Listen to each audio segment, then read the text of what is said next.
well, for cancer in general, there is what's considered a standard of care, and that might be chemotherapy.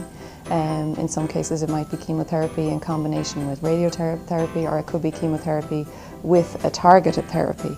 And the targeted therapies are a bit newer than the chemotherapies. Chemotherapy has been around for a long time.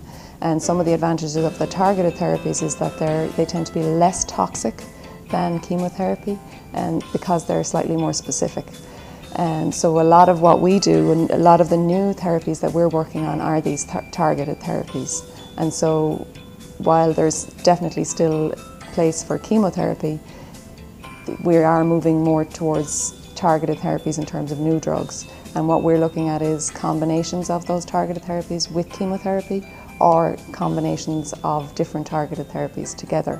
And in terms of patients getting involved in clinical trials, there are different stages of clinical trials depending on the cancer type and depending on what the standard of care is already. But a patient will always receive either the standard of care with the new therapy or else the standard of care on its own. So they will always be getting the best treatment that they can get, and they might get this new therapy in addition to that to see if it actually improves outcome for that patient group.